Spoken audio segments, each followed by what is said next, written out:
I think it's safe to say that all roads in West Virginia lead to the Mothman. You can find your way to Mothman through the study of monsters, spirits, UFOs, West Virginia history, or most commonly, folklore and urban legend. I'm a Mothman historian, a Keelan investigator, and a West Virginia folklore enthusiast. I've sought out to do what better men than me have tried and failed at, to have an interest in the paranormal and my local legends, while remaining skeptical and avoiding the dangerous clutches of belief. I continue my adventures across West Virginia to interesting locations of folklore tales.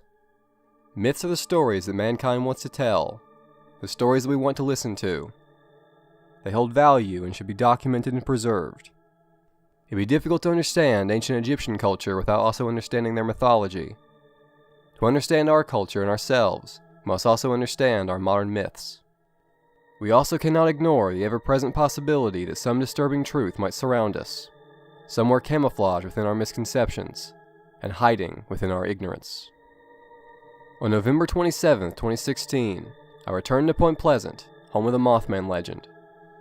My trip this time was for two simple reasons: to fully explore the River Museum, and to spend the rest of the day in the TNT area.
After seeing the artifacts at the River Museum, my sister, her boyfriend, and I traversed the entirety of the 2 accessible pathways in the TNT area that were separated by the pond.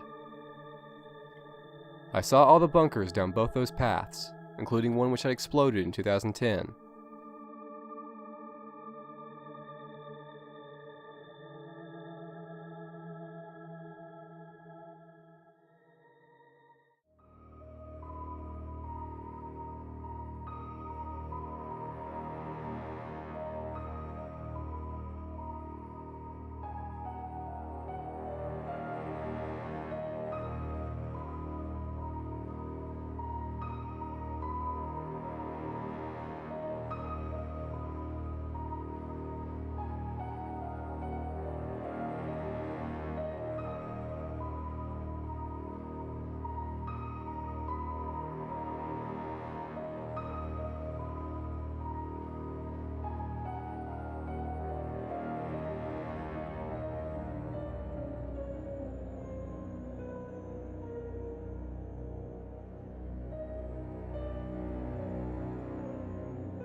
On November 20th, 2016, the news came in. A Mothman sighting had been reported in Point Pleasant, along with an alleged photo. Hunters in Mason County may need to be on the lookout for something other than deer when they hit the woods this week. Eyewitness News reporter Fallon Pearson shows us what else may be lurking out there too. Up until Sunday night, he hadn't been spotted recently, but according to these pictures, the legendary Point Pleasant Mothman is back. These pictures, supposedly taken by a man who says he was driving along State Highway 2 in Point Pleasant, saw something jump from tree to tree, so he pulled off the road to take these pictures. The man declined an on-camera interview, but is adamant the pictures are real. And some locals like Carolyn Harris believe it. I definitely know that the Mothman's real. Harris has owned the Mothman Diner for 48 years. She also helped start the Mothman Festival. Harris said there's been too many sightings of the Mothman for her not to believe. First responders and the church department and stuff that I talked to, that they definitely made a believer out of me. We asked the local Mothman expert and owner of the Mothman Museum, Jeff Wamsley, just how authentic the pictures are. Wamsley said, with modern technology, it's almost impossible to know for sure if the pics are real. But even if they are fakes, the benefits of the Mothman's legend to the town of Point Pleasant are very real. It's a good thing. Brings a lot of people to the area. It's here to stay. It ain't leaving. Fallon Pearson, Eyewitness News. With nothing in the photo for size comparison, it's difficult to figure out what it is. However, it could be an ordinary bird carrying something such as a snake, which gives the appearance of legs hanging down. Whatever the case, it was still nice to see Mothman in the news again. As Christmas of 2016 went by, I put a Mothman ornament on the tree and got many Mothman-themed gifts.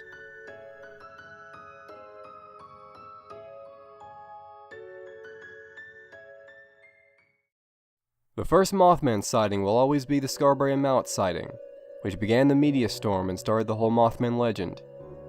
However, other people then came forward with strange experiences that supposedly occurred before that, one of which took place on November 1st, when a National Guardsman is said to have seen a brown humanoid creature perched in a tree. The other was the story of Kenneth Duncan. On November 12, 1966, Kenneth Duncan and 4 other men were digging a grave for his father-in-law, Homer Smith, in a cemetery near Clendenin, West Virginia. The 4 men helping him were named Bob Lovejoy, Bill Poole, Andrew Godby, and Emil Gibson. Kenneth saw something gliding through the trees. He said it was brown and man-like. It was reported to have been in sight for about a minute, and to have glided low over their heads. This story, much like the other one, seems to have only been printed after the Mothman story broke. The sighting only surfaced after the Scarberry Mallett report. It was then printed in the local papers back in 1966, and John Keel included in his book Strange Creatures from Time and Space in 1970. On January 2nd, 2017, I decided to do some legend tripping. Legend tripping is a social phenomenon where people travel to the location where legends are said to have taken place. This seems to describe a lot of my trips so far. The problem with this outing, however, was a slight mix-up in finding the location.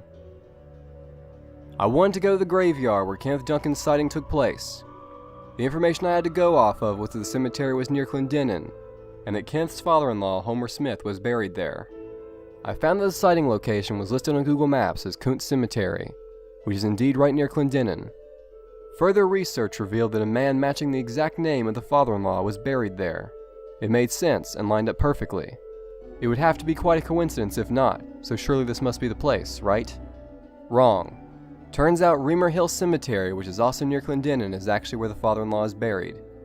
The other person just so happened to have the same exact name, with the death being only a few years off. The year marked on the stone was the clue that solved that case.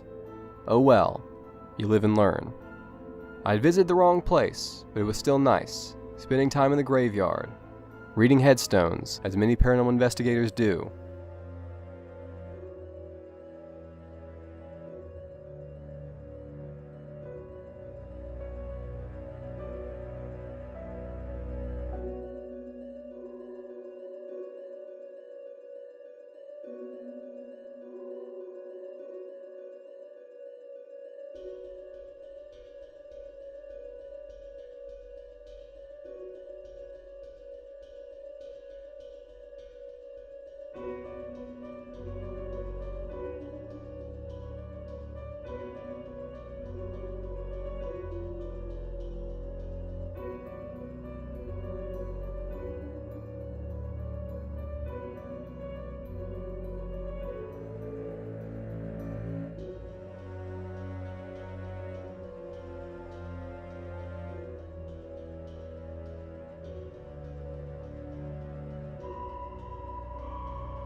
So after that fun misadventure in legend tripping, on March 29th, 2017, I journeyed to one of the Devil's Tea Tables.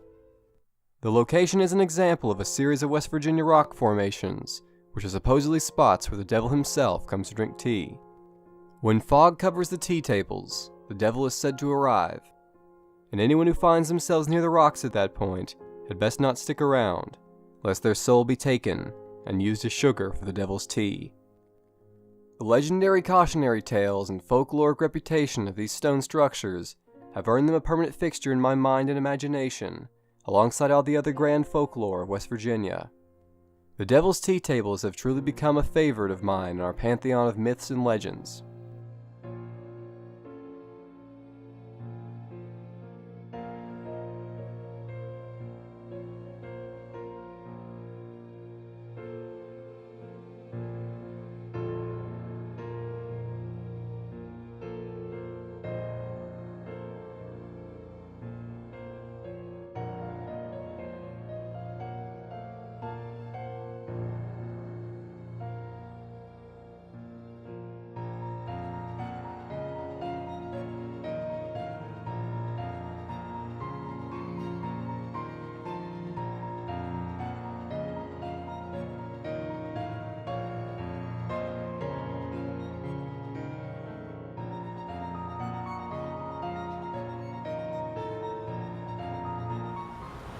O monster rock, firm poised it stands, upon a base of crumbling shale.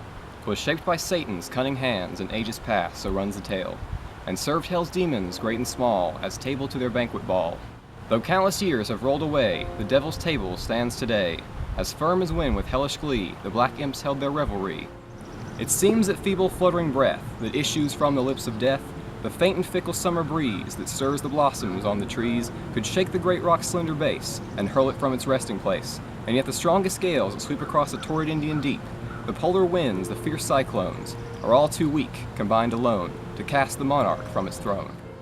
Beyond the blue Muskingum's bed, it rears its gray and wrinkled head. Though age still erects sublime, it gazes on the march of time, and towers above the verdant sod, a monument to nature's God. When years on years have hurried past, until God's dial marks the last, oh may the grim old rock still keep its vigil on the stony steep.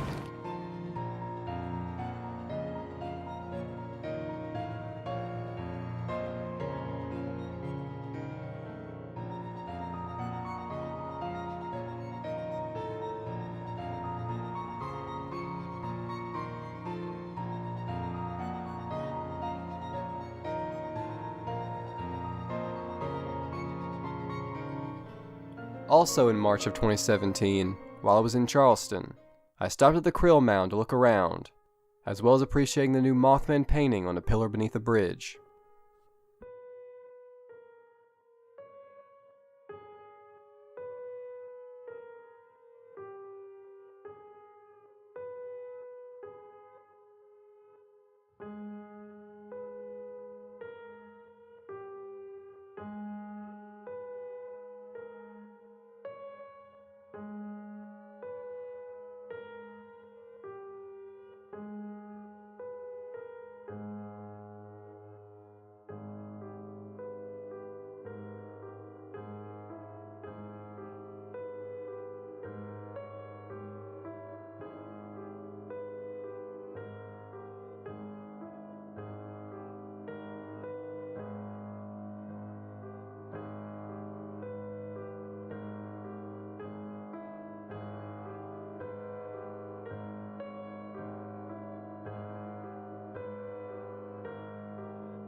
On April 14th, 2017, I visited the statue of West Virginia folk hero John Henry, located just outside the Big Bend Tunnel.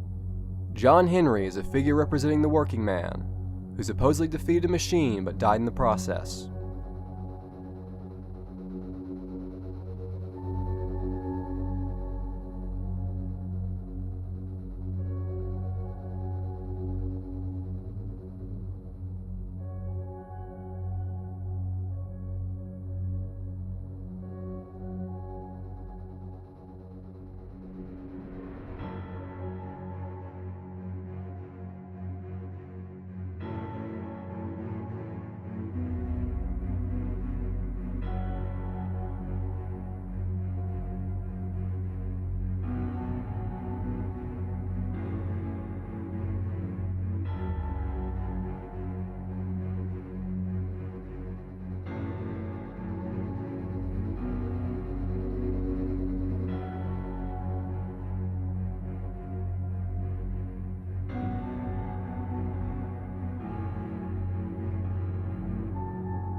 In some slightly ironic imagery, there were people there working on clearing out the side of the hill, using a crane and bulldozer.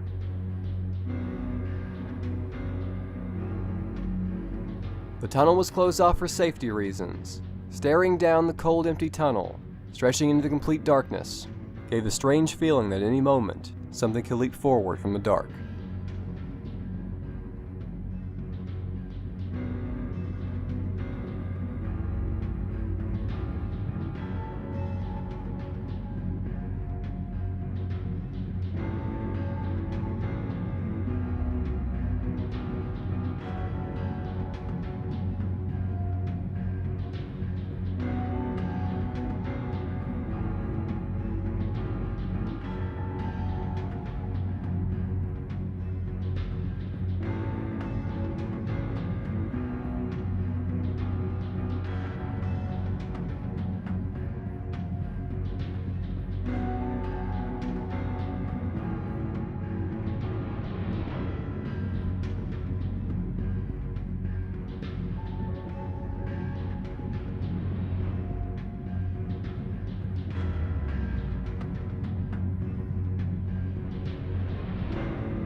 While in Greenbrier County, I also went to Organ Cave and took a tour.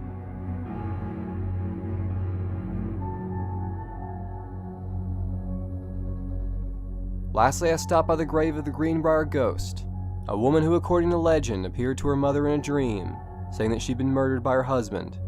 This marked what is possibly the only time in history that testimony from a spirit helped solve a murder case.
On May 26th and 27th, we stayed at the Lowe Hotel in Point Pleasant.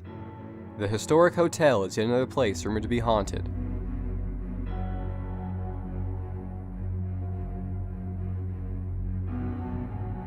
We were the only ones checked in at the time, so when darkness fell on the old building and the staff went home for the night, we were entirely alone in the Lowe Hotel. We simply had to ignore the idea that it was haunted while we went to sleep.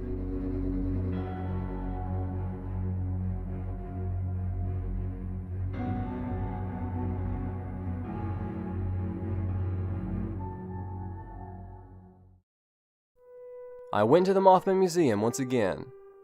They had updated the frames housing the old newspapers, and a section of the museum was now dedicated to the Mothman Diner owner, Caroline Harris, with the old counters and seats from her restaurant. It was strange to see a place I'd been to become history and get turned into a museum display. Time is fleeting. I explored the museum, catching up on new additions and arrangements, as well as anything I'd missed in my last visit. It was a great environment, a nice headspace to be in, surrounded by Mothman, an excellent source of inspiration. In a way, I used the museum as a model for my room, to recreate that feeling. My room is now filled with Mothman stuff, and it serves as inspiration to do more work, or be productive in some way. What started as a single Mothman in West Virginia themed shelf has grown to envelop pretty much my entire room. Surrounded by Mothman items, it becomes what I think about before I go to sleep and when I wake up. While in the museum, I was able to talk to Jeff Walmsley and his wife. I asked Jeff if his website, Mothman Lives, was the first full website on the subject. He said he thinks so because it was created when the movie was coming out. I was also able to pretty much confirm something about the famous newspaper photo. The jackets in the photo seemed to be from the witness's school, Point Pleasant High School, and I was able to confirm that the school's colors have indeed been black and red since even the 60s, with their logo being the Black Knights. So therefore we can assume some of the colors hidden in this classic black and white photo. One of the reasons for the trip was to see other local attractions. One place we went to was the Farm Museum. It was a massive place with tons to see, including taxidermy of animals. There were many old historic houses that had been moved there. We explored each building.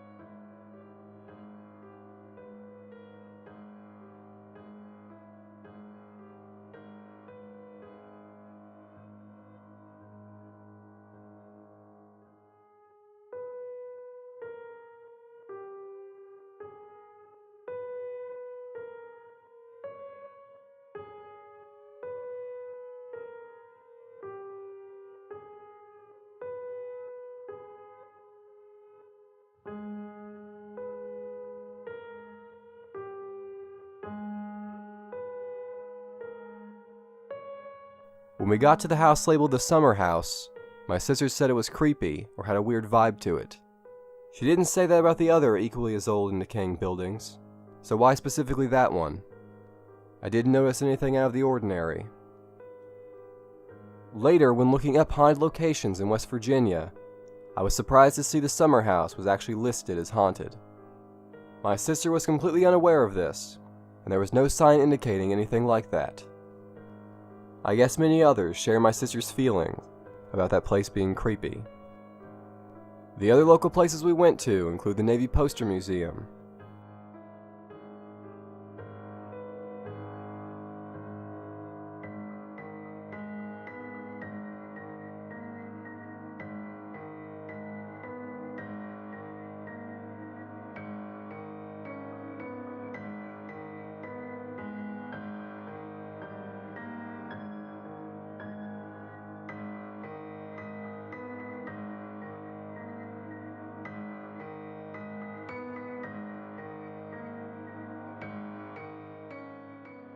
and Fort Randolph.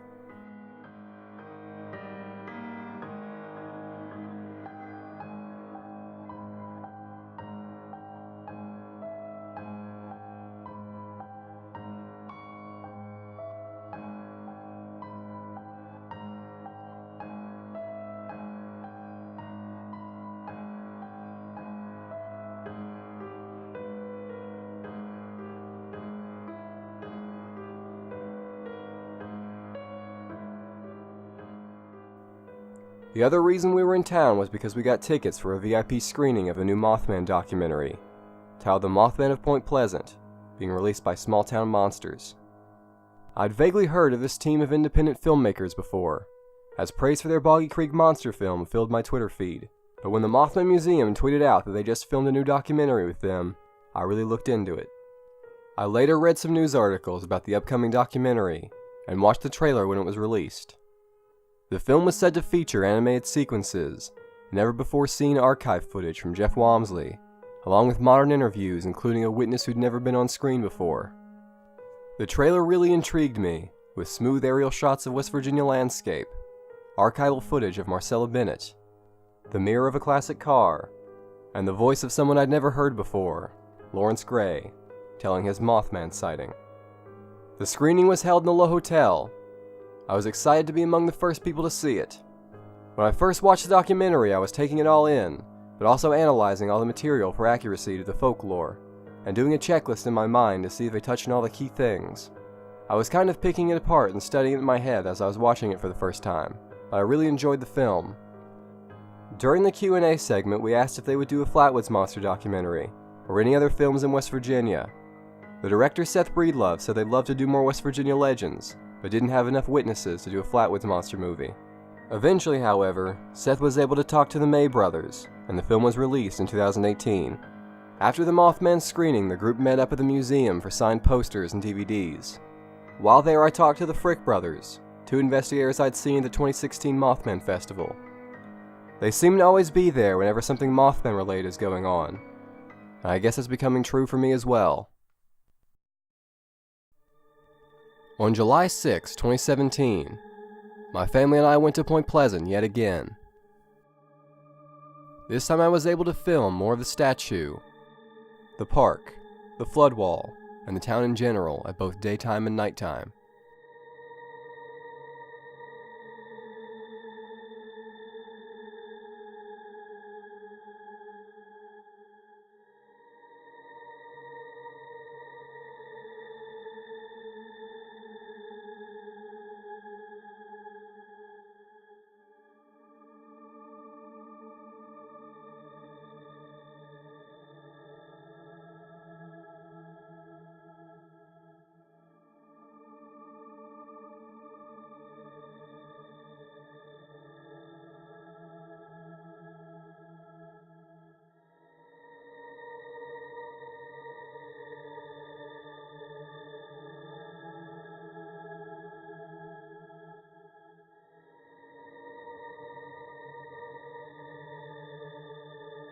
We explored the Mansion Museum and the Tewindewi State Park. The park's name means the point between two waters.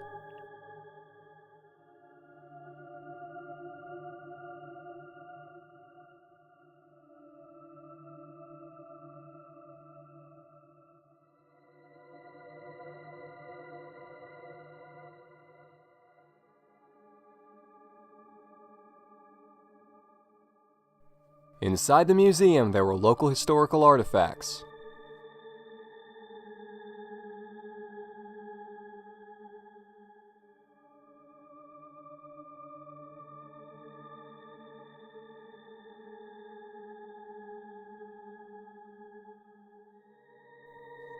Looking through the town's antique shops, I found a John Henry glass that seems to be an old souvenir from Big Bend Tunnel. An interesting find.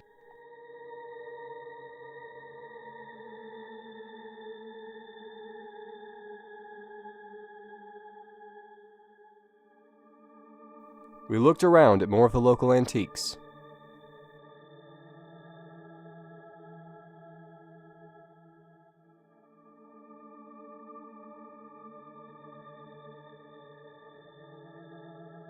At the Mothman Museum, I asked Jeff Wamsley about the inscription on the Mothman statue. I found a partially paraphrased version of it in one of his books. The book was published before the statue went up.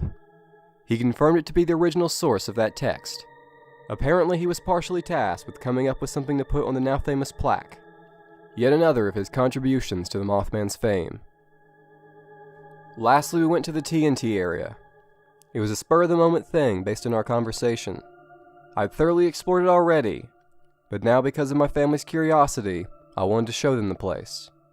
Plus, I always get the feeling I should check again while I'm there, just in case. I had acquired an EMF meter, and had it with me on the trip.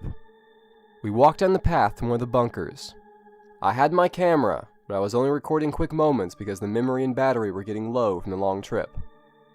I filmed as I approached the bunker with the EMF meter ready in hand. No spikes, as expected. The moment I shut off the camera, I suddenly heard 3 distinct knocking sounds. Startled, I jumped back.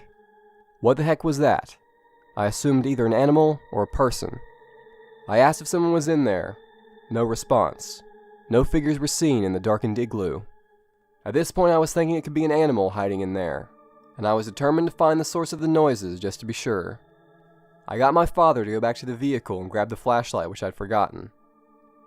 In the meantime, I stood firmly there in front of the entrance, blocking the path to make sure nothing left the bunker. When he returned, I went straight into the bunker and shined the flashlight around everywhere. Nothing. No animals, no people. So what made the 3 knocks? My most logical explanation is that either something fell from the hole in the top of the bunker and reverberated a few times, or there was perhaps 3 individual objects falling, such as 3 rocks hitting the cement floor one by one. I'm not sure what else it could have been in such an enclosed concrete dome. Nothing was in there. I confirmed this thoroughly, and we stood in front of the bunker the whole time. Nothing walked out, human or otherwise. My mother said that when I jumped back, the EMF meter went off in my hand. I didn't see this, and perhaps she was mistaken.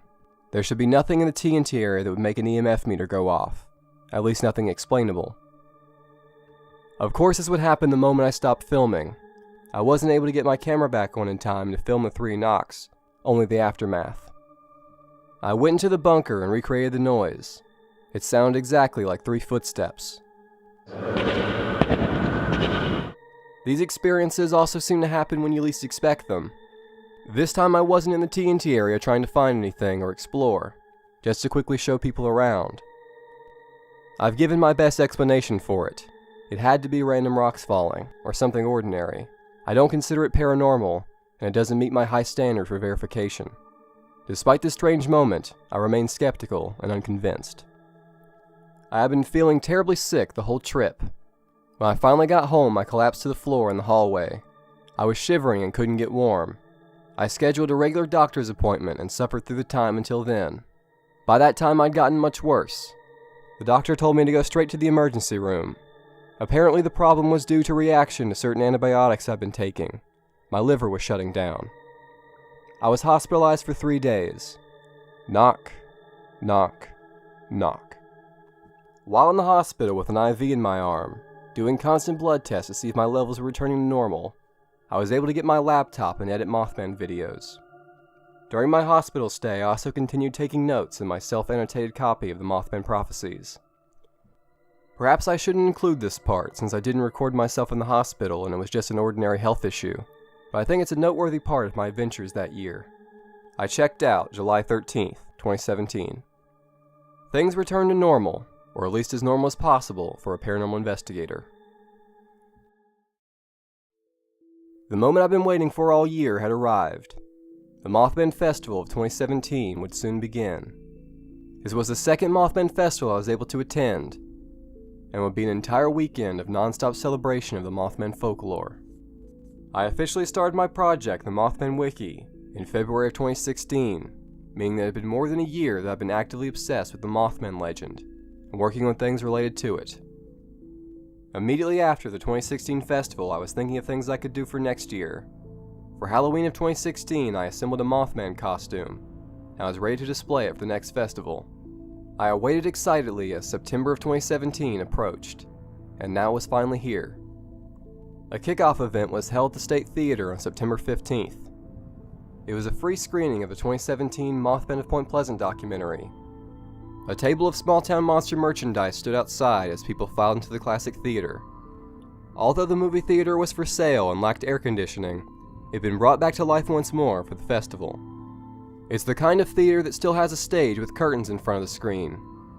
Black and red foam squares decorated the walls. Lamps lit the room as people sat in their seats staring at the screen, reading, "World's Only Mothman Festival." A man in dark clothing approached the stage, but fortunately this was no Men in Black scenario. It was none other than Seth Breedlove, director and producer of the documentary. He spoke on the subject of turning legends into time capsules. As he revealed in his speech, the talk was named by Mothman Museum creator Jeff Wamsley's daughter, Ashley. It was nonetheless a fitting title, as he talked about the importance of local legends to smaller communities, and how folklore can capture what life was like in those times. I've always found it interesting the effect the Mothman has on history, and how the legend can direct people to learn about the TNT area, the Silver Bridge collapse, and other important knowledge about the town. It can tell a lot about life back then as well. For example, to say, 2 married teenage couples were driving in a '57 Chevy to a local hangout spot known as the TNT area already tells you plenty. In a social sense, it tells you that people seem to have gotten married younger back then, and tells you something about what kinds of cars they were driving in West Virginia in the late 60s. It lets you know what they did for entertainment in those days, which is hang out in the TNT area. Then you get to the question of what is the TNT area? And before you know it, you're learning about the West Virginia Ordnance Works. Now you've just went from studying a red-eyed flying monster story to studying World War II ammunition storage in but a few moments.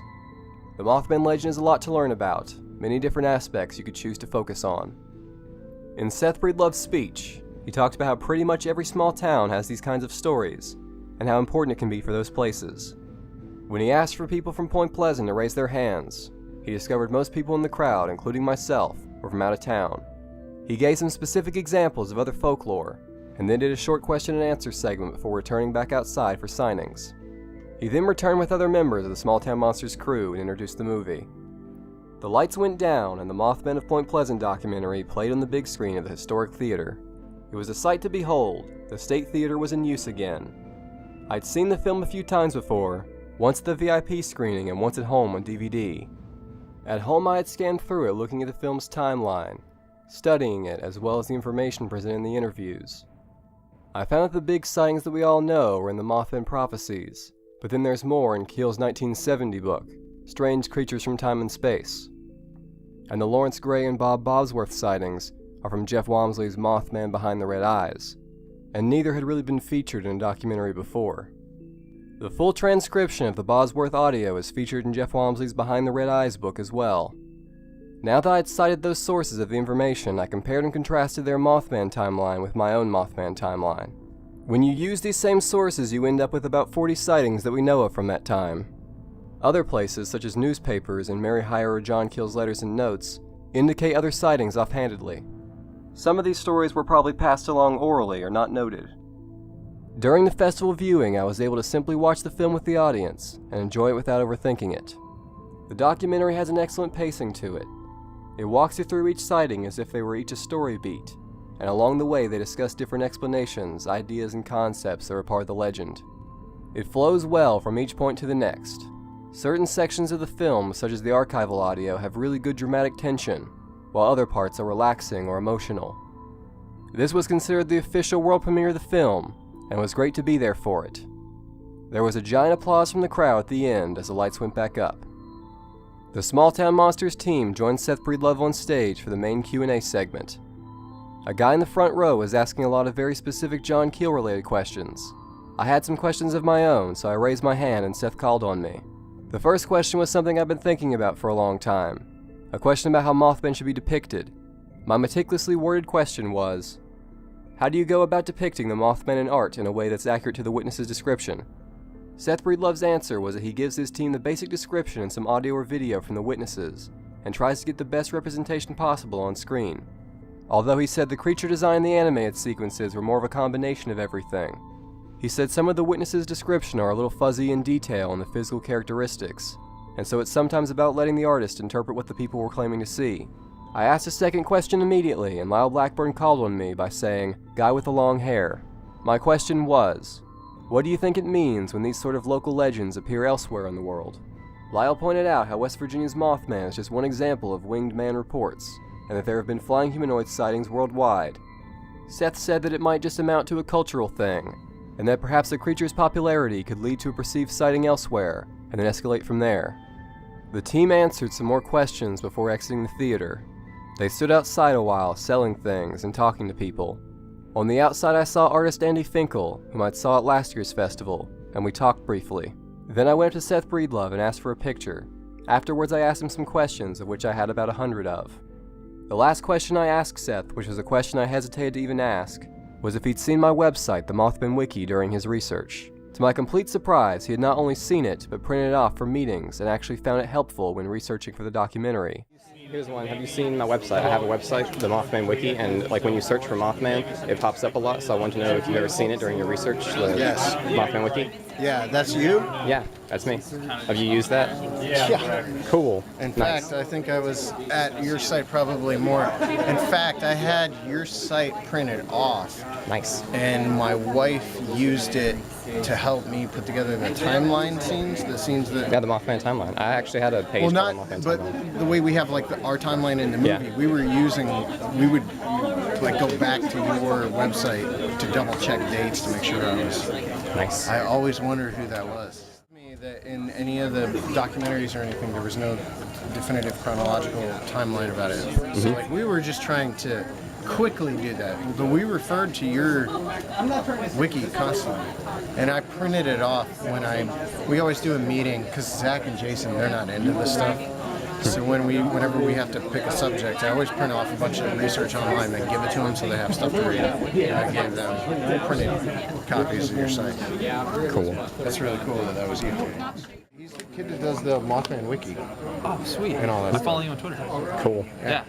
I was like looking up your stuff as I was doing research for this. That's cool. good. I told you, dude. It's a good resource, dude. For sure. I wasn't just pulling your leg. We No, it's- referred to that more than almost anything. I mean, it's like one of the most complete resources on this subject that you can kind of find online. Yeah. Thank you. I follow you on Twitter. Definitely, yeah. That's sweet. All the late nights I've spent researching and working on the Mothman Wiki was actually at least somewhat helpful to the people looking into these legends. Seth gave me a free t-shirt and introduced me to Brandon, who did the film's music. He said the wiki was one of the most complete resources out there, and I got a photo with him as well, thus ending the kickoff event. It was already dark out and it was time to go to the hotel for the night. I had brought along all my stuff for the festival, including my costume's large wearable wings. When we got into the hotel room, I propped my wings up on a chair at the foot of my bed. I can't imagine what housekeeping must have thought when they saw them. The silhouette of the Mothman's wings loomed over the bed as I slept. In the morning, my sister, her boyfriend, and I awoke and journeyed down to the 2017 Mothman Festival for the first day of activities. When we got there, we had a nice look around to see what this year's event had to offer. During the Mothman Festival, the entirety of Main Street basically turns into an amazing Mothman gift shop. There was so much unique Mothman folk art around the Mothman statue tents and on down Main Street. I tried to use my budget wisely. There were also tons of great food and drink vendors all around the flood wall. The first thing I bought was a miniature replica of Bob Roach's Mothman statue. I ordered it from his daughter, who's been selling them at the festivals to honor his memory. Bob Roach was a great artist. He not only made the now famous stainless steel Mothman statue, but also other historical statues around the town as well.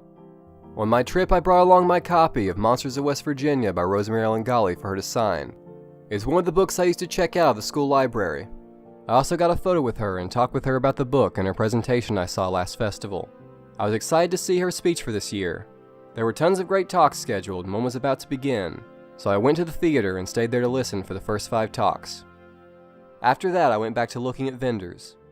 I bought some poster art, a t-shirt that has a gray armless Mothman which says Mothman Fan Club, a painted model of the Flatwoods Monster, and a painted molding of Mothman which was attached to a board featuring Mothman newspaper articles. My sister specifically picked out the one that had the number 13 print at the bottom, because of its relation to the Mothman mythos, and because my favorite number. George Dudding was at the 2017 Mothman Festival. He went to school with Mothman witnesses, and had a lot of good local knowledge. He knew the Scarberry Mallets from the November 15th sighting, as well as the Thomases from Marcella Bennett's November 16th sighting. He was also in the Mothman of Point Pleasant documentary. George acquired a Point Pleasant High School history book that was previously owned by Steve Mallett. The book contains a sketch of Mothman possibly drawn by Steve himself. I can just imagine Steve Mallett in class in the time after a strange encounter, frantically scribbling what he saw into his book, unable to get the image out of his mind or focus on anything else. I find it ironic that someone would draw Mothman into a Point Pleasant history book. Talk about symbolism. It's a nice metaphor, as the witnesses placed the creature into history. Not only did George do a talk, but he also had a vendor table for selling books. I'd seen a few of his books online and found them interesting. I got signed copies of his Mothman book, his Flatwoods book, and his book on the Silver Bridge collapse. My sister, her boyfriend, and I then met up with some friends and ate at a local restaurant which had a Mothman burrito. That was about it for the vendors on the first day. Most of it was spent listening to the many guest speakers. Tad Greathouse was the first speaker. He spoke on the topic of the TNT area, the abandoned World War II munitions storage plant where the Scarberry Mounts are said to have encountered the Mothman. Tad went through a very detailed history of the West Virginia Ordnance Works. He said his father worked at the place, and that his research was still ongoing, but he might eventually turn it into a book. If he writes a TNT area book, that's something I definitely want to read. George Dudding did a talk on the history of the Silver Bridge and its collapse on December 15th. It was pretty interesting to hear this from someone who was actually there. He gave us a pretty in-depth engineering lesson, comparing and contrasting how different bridges are built and how they work. He talked about I-bar suspension bridges and the science of different metals and building material. He showed some history of how the bridge was constructed, the first car to cross it, the logistics and measurements, and then finally the collapse and the rescue efforts. He also told his own personal anecdotes of being by the flood wall and watching the boats in the water after the collapse. Mothman got a mention as well near the end of the presentation. He said he supports the Mothman legend, but it isn't really all that connected to the bridge. He gave a lot of facts about the bridge and its collapse, including information about the cars on it and so on and so forth. He seemed to really know his stuff, and I guess that's why he put out a book on the subject as well as his other urban legend books. Lynn Fawn Cornwall Robinson spoke as the seventh descendant of Chief Cornstalk. She was featured in the film The Mothman of Point Pleasant. She did an open question and answer segment. When asked about being in the documentary, she said other interviewers in the past had tried to take her out of context, and that's why the 2017 Mothman of Point Pleasant documentary was her first public appearance to talk about these subjects. After that, Rosemary Ellen Golly did a very professional presentation on the 2017 Flying Humanoid Reports in Chicago. It seemed to be some thorough research on the subject with nice commentary. The last talk we stayed for that day was the panel hosted by Rosemary. It featured people like Bill Brock, Lyle Blackburn, and Steve Ward. It was very similar to last year's panel with the same sort of topics of discussion. They talked about possible interdimensional aspects of paranormal phenomenon. They conjectured, speculated, and hypothesized about various ideas on the subject, trying to understand it and make sense of it all. John Keel was talking about this kind of stuff way back in the 70s. He was far ahead of his time. The communities which study strange or anomalous reports are often fragmented to different groups based on what they think these things are, and where they think they come from. Keel's ideas unify all these things into one, meaning it's not phenomenons, but a singular phenomenon. He noticed trends among narrative structures of all these reports, and understood the commonality between them. In his view, all these things all come from the same place, and are all manifestations of the same force. Back in his day, a lot of enthusiasts were completely against this idea, but Keel stuck with it.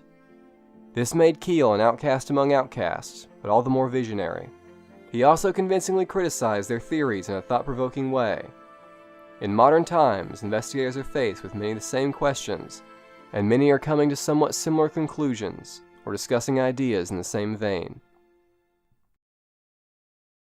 Don't go into the TNT area at night. You'll meet your fate in the glow of red eyes. The wings spread out on the beast as he flies. There's an omen of doom in the Point Pleasant skies.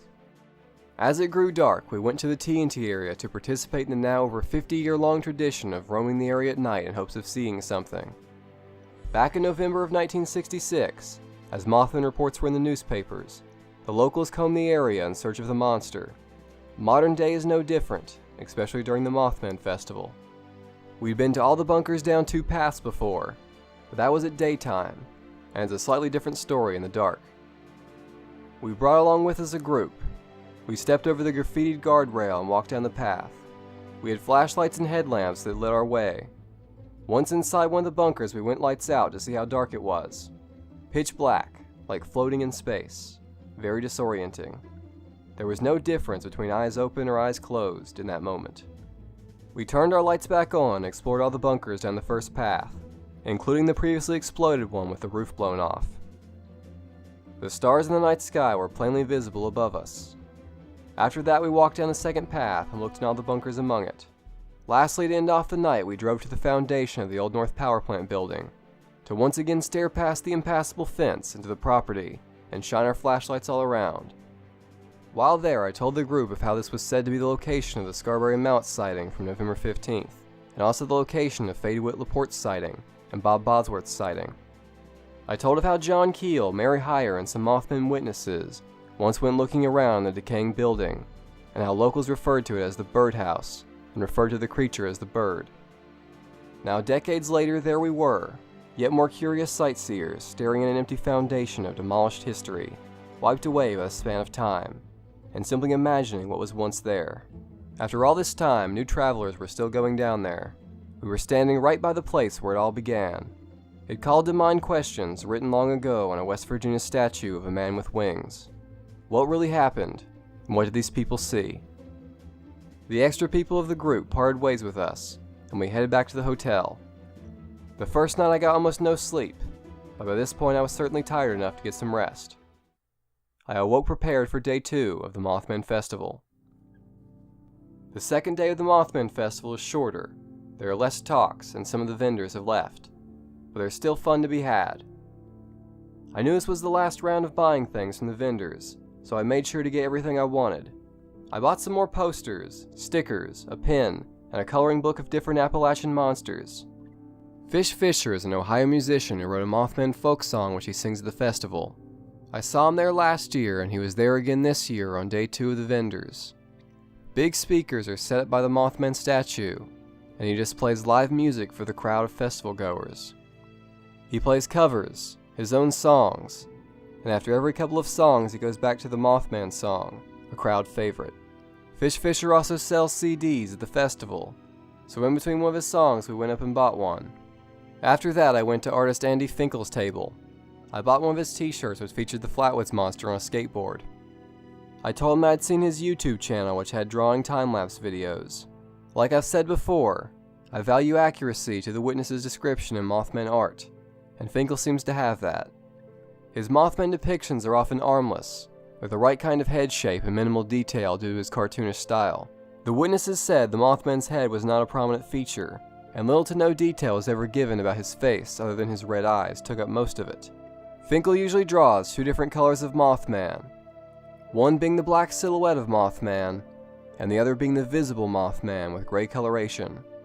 The Scarberry Mallets, as well as Marcella Bennett and Connie Carpenter and other witnesses, all reported the Mothman as being gray in color, although Kenneth Duncan and Mabel McDaniel did report brown coloring. I asked Finkel which coloration he prefers, and he said he likes the black silhouette version because it leaves it up to the viewer to decide things. He hinted that people who want Mothman to have arms can perhaps think of it as the arms being hidden within the silhouette form.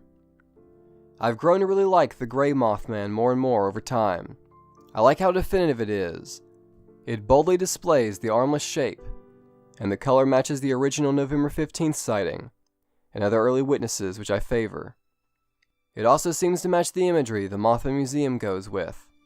Their hanging Mothman replica and their official Mothman costume are both gray, and so are loads of other things they produce. I've been looking for a better depiction of Mothman for my YouTube and Twitter profile image. I looked over the art he had displayed, and sure enough he had one for sale of a gray-colored Mothman with the right shape and everything. Andy Finkel always adds a little signature mark on the photo. It simply says Finkel. So I said, I like the way this one looks. If I buy it, can I use it as my profile image on Twitter and YouTube? I'll leave the part where it says Finkel. He said I could and gave me permission as long as it still says Finkel so people know the artist. So I bought it and there you go. New profile image. When it was time for the first speaker, Steve Ward, we went to the theater and listened to that talk. Steve made a speech on high strangeness, which is basically when the weird stuff that people report are all being reported in one area or in one story. The presentation was like a grab bag of strange sightings and reports. It was some interesting variety with themes and commentary running through it, as well as lots of nice references to John Keel and his work. After that, we walked down to the end of Main Street. Down there they had more artists, including a guy with 1940s animation style art, and a guy who carved Mothman and other monster figures out of wood. At the very end was the horse wagon rides. 2 giant wooden wagons with cloth covering, led by 2 sets of massive horses. The first was pulled by 2 dark-maned horses, and the second by 2 light-maned horses. We paid our fee and boarded onto the first wagon. The driver talked to us as the wagon took us around the bridge, around some buildings and back again. Afterwards we got to pet the horses. I crossed another festival activity off the list. Next we went to the presentation by Bill Brock. He did his own in-depth talk on ideas of dimensional travel and if it's possible. A few times during the presentation he showed clips from his own videos as well as clips explaining scientific concepts. His talk was not all that dissimilar from parts of the panel discussion the day before. After the talk we went back to the vendor table where Bill Brock was set up. I talked to him about last year's presentation and this year's presentation. I asked him of his perspectives on the ideas of John Keel, because I find those interesting. I got a picture with him as well. I spent a lot of this year's Mothman Festival engaging with unique personalities and speakers, and that was fun.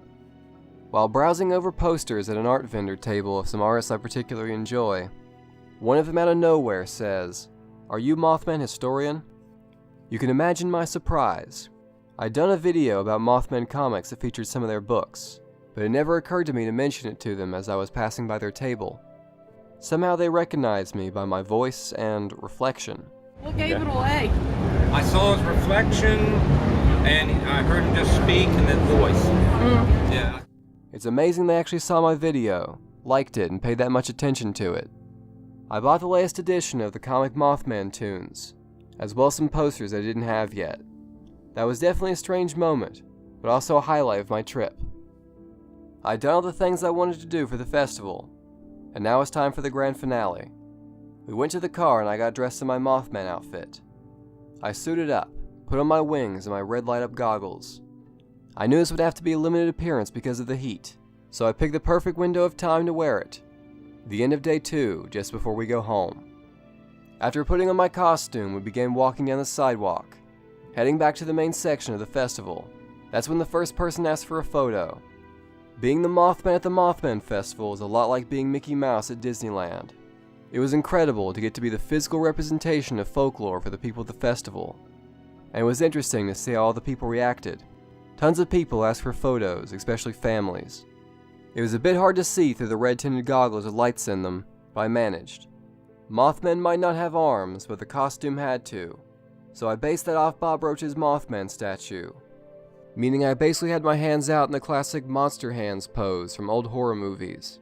The shoulder and head poses were partially based off Marcella Bennett's description. She described how Mothman stood with his head down and his shoulders arched, which sounds pretty much like the Mothman shape the other witnesses are describing when they talk about the non-prominent head. So I stood like that a few times and did a lot of head tilting and curious looking around in a bird-like manner.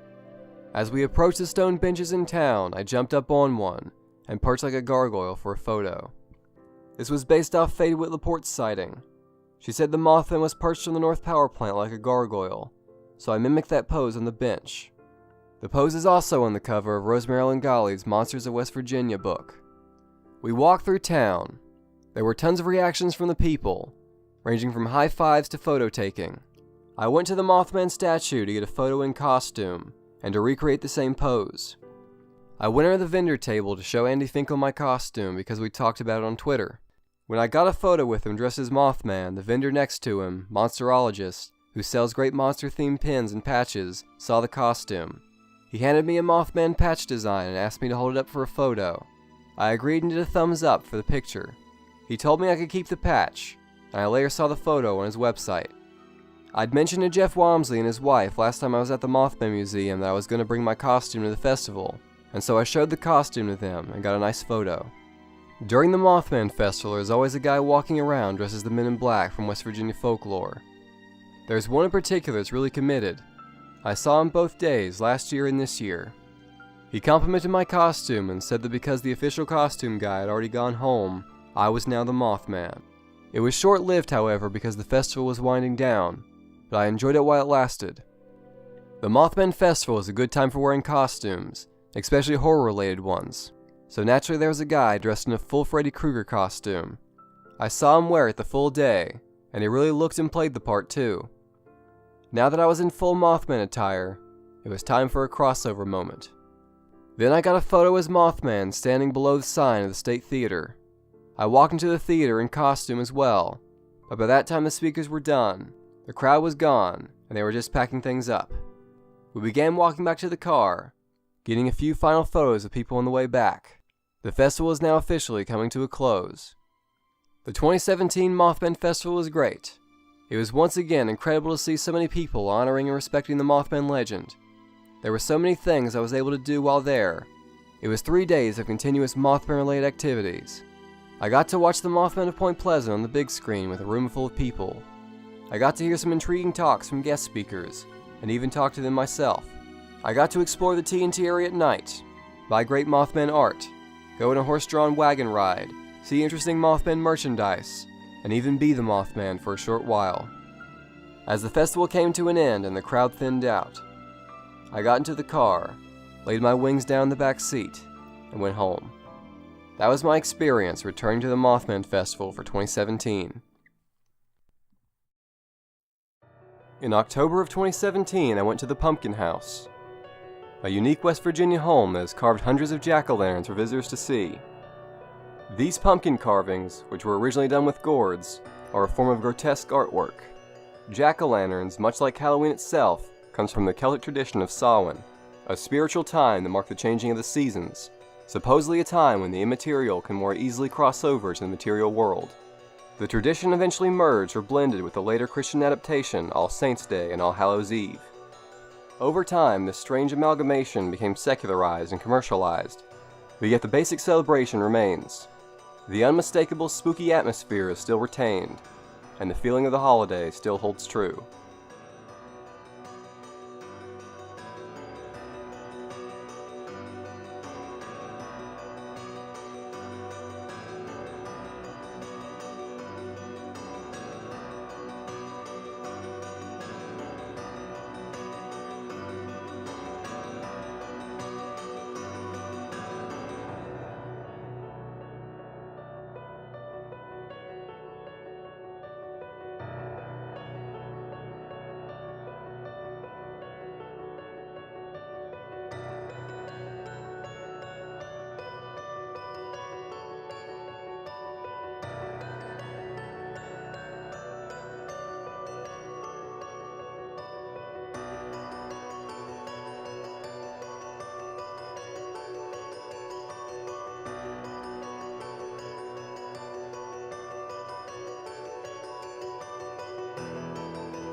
A camera drone flew overhead.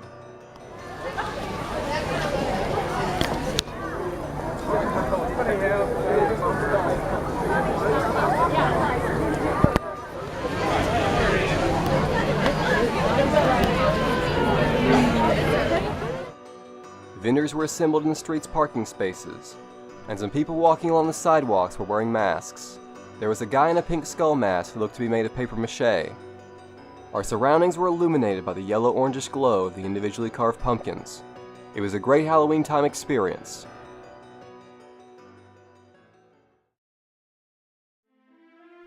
My costume this year was a Flatwoods monster. I assembled the outfit out of a green robe, red gloves, a mask based on the Red Hood character from Batman comics, yellow light-up goggles, and a red painted cowling made of thick styrofoam.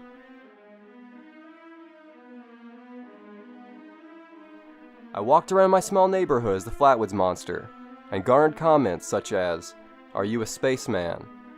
The costume does have an eerie 50s sci-fi vibe to it, even for those unfamiliar with the story.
When the night arrived, October 31st, 2017, I took a trip to an old cemetery with my sister and my mother.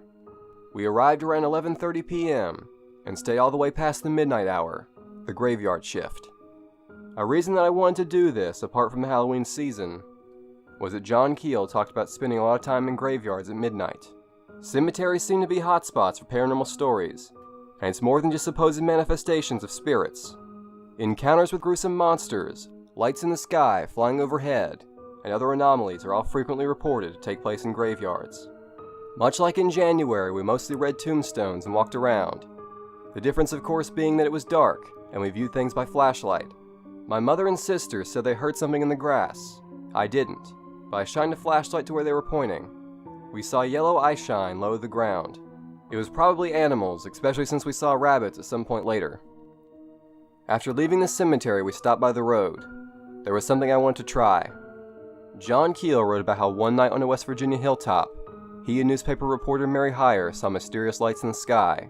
He signaled to them in Morse code and they appeared to move downward.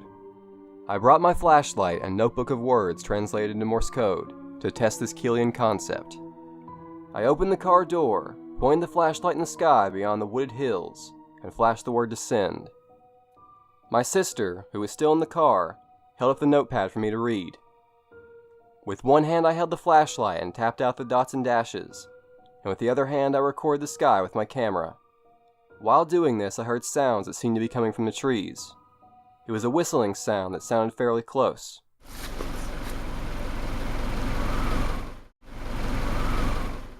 I know owls make noises in the wilderness, so I said to my sister, "Do you hear that whistling? Is that an owl?" She said, "Owls don't whistle." What is that? Is that an owl? I don't know. What do you see an owl? I hear it, whistling. Eventually the whistling noise stopped. I focused on my task and flashed out the word descend once more. For good measure, I also flashed out the word Keel, which John Keel would also do as a call sign of sorts. Other than perhaps the strange whistling, I got no response during this test, which is to be expected, I guess. There were no lights in the sky or any other anomalies at the time. The whole Morse code thing is interesting, and I'll probably have to try it again. Perhaps if I ever see something, that would be the time to use it. In early December 2017, I returned to Moundsville.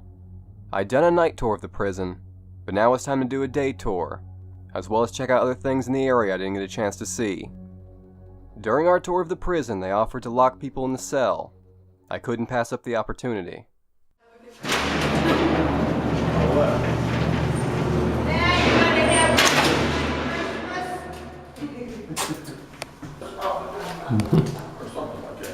Christmas time, the locals will bring in some candy and stuff. And the preachers will come to preach at you.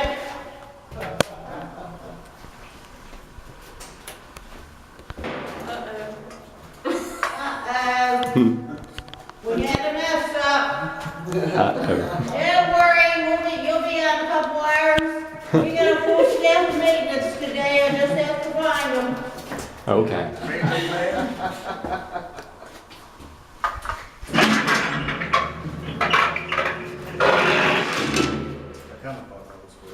I'm free. Free as that.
I also went to the Moundsville Archaeology Complex and Museum.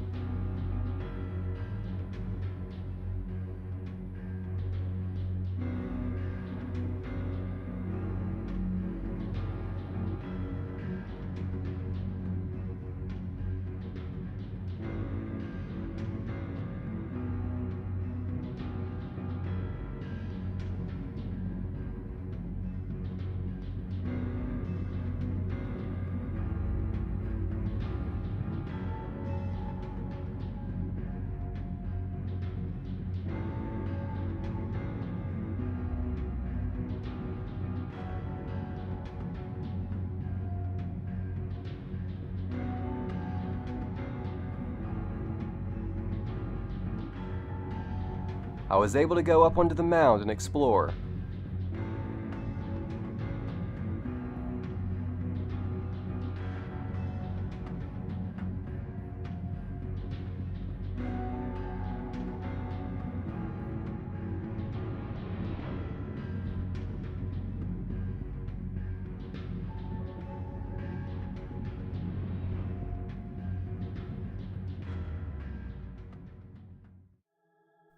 Afterwards, I went to the Paranormal Museum, owned by investigator Steve Hummel from the YouTube show Paranormal Quest.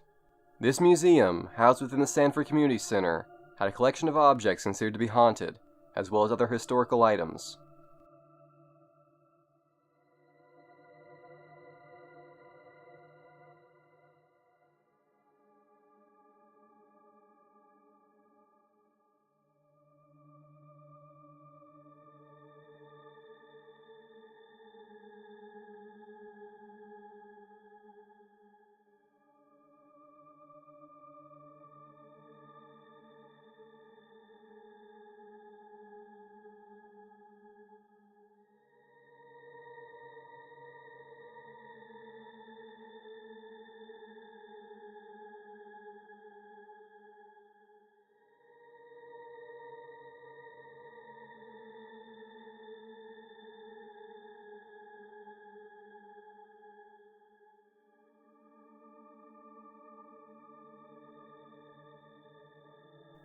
I had some very interesting discussions with Steve.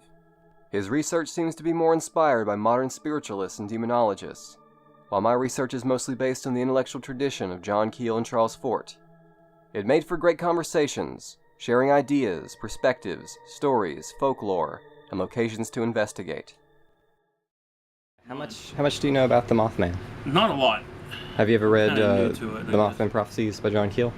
I watched the movie. Okay. It's a fascinating, occurrence, but I'm not too up to date on that. Okay, I do a YouTube channel about Mothman. Okay. Mothman Historian.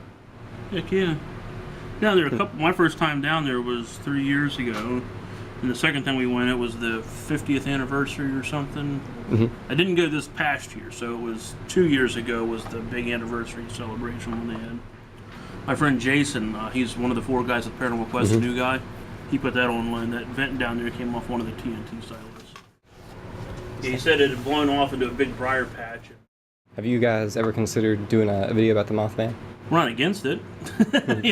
It's something we've talked about trying to investigate one of the buildings down there.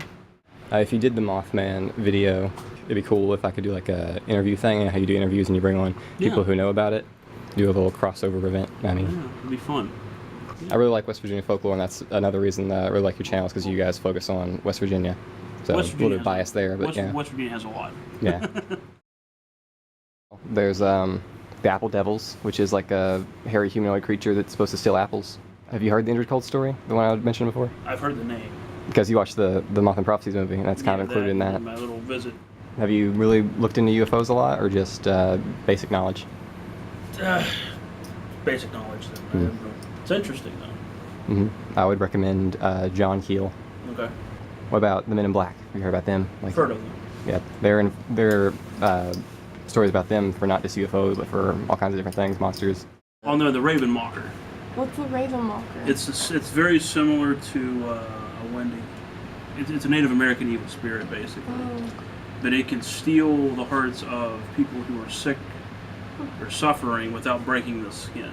So basically, it's death. More than likely be like a figure of death, you know what I mean, stuff like that. But only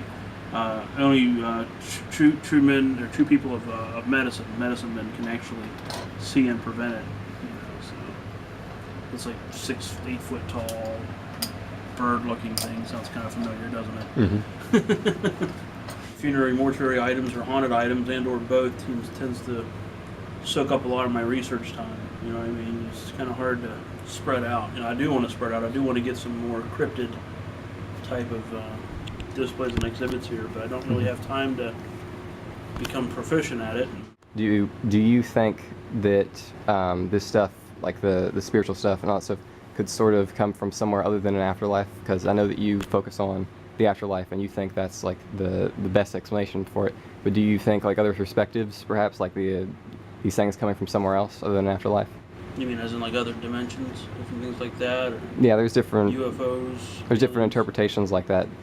Yeah, for example, what people look at, like shadow people. Some people believe that they're ghosts. Some people believe they're angels. Yeah, demons. Some people believe they're demons. Some people believe they're aliens. Yeah, there's different interpretations. So I don't think there's ever going to be a definitive answer on that. There's a good possibility that what we consider residual or consider intelligent might be something good or bad, manipulating that occurrence to reach out to that person to make communication, whether that's good or bad. Me personally, I believe anything that's good, angelic, divine, whatever, would not do anything to scare somebody or do anything that is malicious. Yeah, malevolent. It doesn't add up. Doesn't make sense. I do believe that anything that's demonic will manipulate whatever it can to, for me, I'm Protestant, will trip up mankind, which is what they're meant to do. In most demonic cases, you run into people see a little girl, a little child, and when the person accepts that, oh, that's little Becky who got hit by a carriage back in the 1800s. It's a possibility. It's a possibility that's what it is. However, could be another trick. Possibility, it's just a decoy. Yeah, a trick. To get you to accept it, right? Once you give them an inch, they're going to take a mile. And you got to realize, anything on the other side that's beyond the veil, as life as we know it is right now, they're not on our time. We're on their time. So you think that human beings have the capability to determine when something is a good manifestation or when it's a bad manifestation? Like when it's a genuine, intelligent thing and when it's a trick? In my opinion, we get that when we're very young. People lose that common sense. Some people don't. Some people do. Some people keep maybe 50-40% of it. You know, there's people that are more sensitive.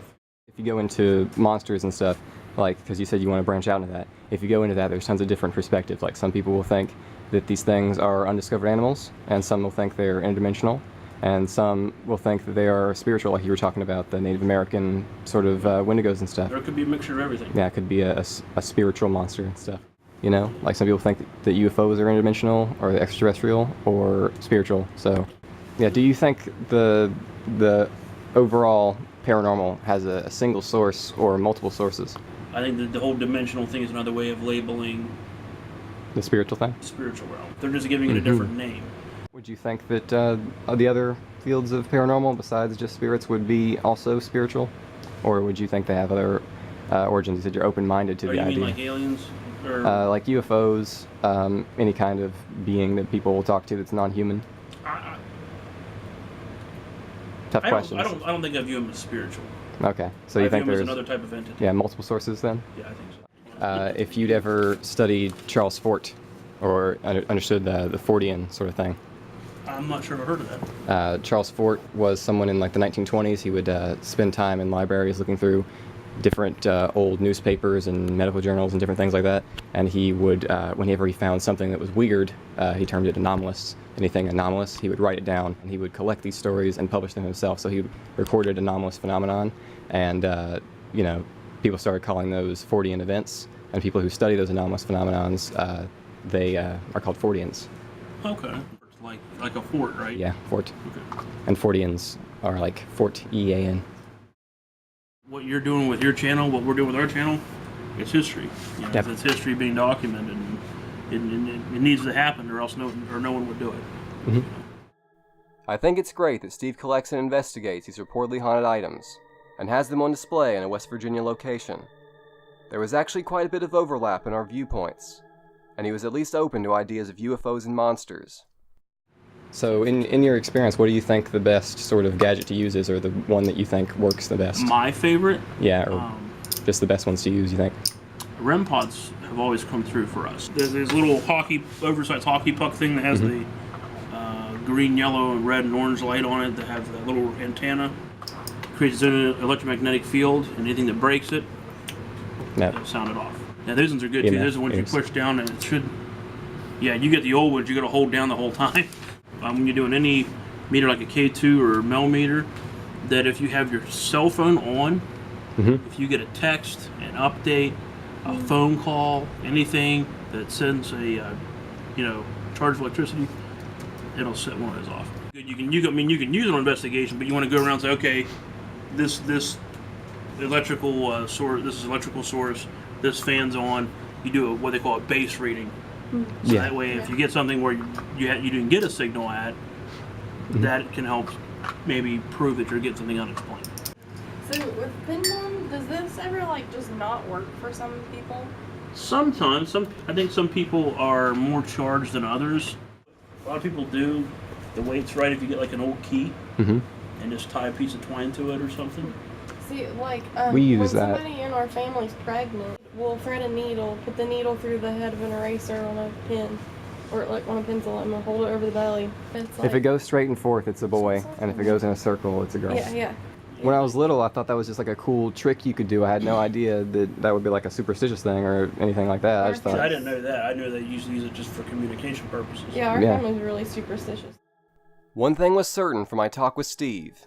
I would need to acquire more of the equipment used by modern investigators to test out and work with. Our conversation, combined with my family's history of unknowingly using divination, and the materials I've been reading on the subject, made it clear that studying divination would be an important aspect of understanding the human mind and the mysteries we're faced with. Steve invited me to do a presentation at one of his events. I quickly agreed. Knowing full well that public events often draw the camera's eye, I accepted that this would be my official face reveal and first big public appearance. The time had come to make an entrance. I toiled over notes for my speech and prepared to take the stage. As the calendar turned to 50 years since the Silver Bridge collapse, 2017 drew to a close, marking the end of the 50th anniversary year of the Garuda. The procession of the damned marches on, and the unknown remains unknown. The flame was lit by Charles Fort. The torch was carried forward by the Fortean John Keel. Now we are left to take the Keelian torch and carry it onward. With each generation we learn more about this grand study, and push the mysteries ever closer to a possible resolution. Like the myth of Sisyphus, pushing the rock of the mountain, it is our absurd and seemingly insurmountable task. Despite the dedicated work of many great investigators and legendary minds, the 20th century was an overall failure in terms of solving these perplexing mysteries. Perhaps the 21st century won't be, but the quest continues.